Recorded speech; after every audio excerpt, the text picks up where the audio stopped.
Hello boys and girls of Junior Church. I hope you're well and that everything's fine with you and yours.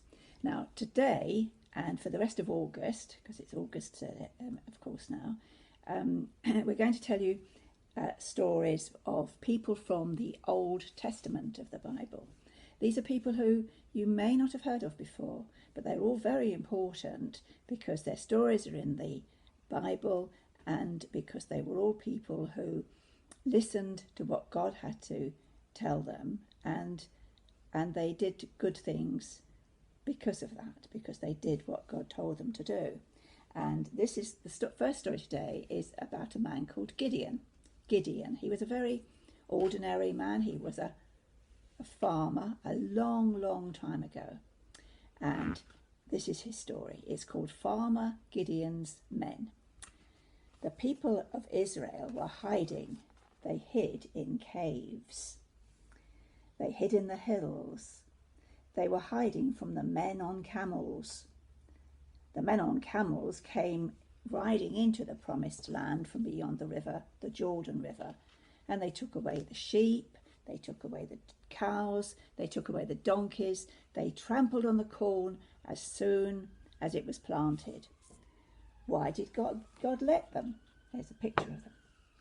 God still loved the people of Israel, but they had broken their promise to love him and to live as he wants. The people of Israel had no wool, they had no milk, they had no bread. They were afraid of these men on camels. There were too many of them to count.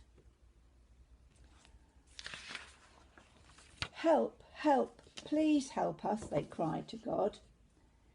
And God answered them. "You have broken your promise," God said. "Yet now you are in trouble. You want me to help, and I will help because I still love you." God went to find Farmer Gideon. Here's Farmer Gideon. "I have a special job for you," God said. "You must rescue my people from those men on camels." "But I can't fight them," Farmer Gideon objected. "I'm a farmer, not a soldier." "You can if I help you," said God. The men on camels came riding in again from beyond the river, the Jordan River, too many of them to count. Then Farmer Gideon blew a long blast on his trumpet. "Tan, tan, ta-ra!" He was calling for help, and the men came running. "Too many," said God. "Tell the ones who are scared to go home." "Still too many," said God, as Gideon watched them go. "Take the ones who are left to the stream to drink. The ones I want will cup their hands and lap like dogs. That way they can keep a lookout for danger. The rest can go home." That left just 300 to fight the men on camels, who were too many to count. That night, God said to Gideon, "Get up, it is time to go." Gideon gave every man a trumpet. He gave every man a flaming torch and a jar to hide it in. All was quiet. They crept up close to the men on camels who were still fast asleep. Now Gideon's men were all around their camp. "Ta-ra, ta-ra, ta-ra!" What was that terrible noise? In the quiet night, Gideon's men were blowing their trumpets.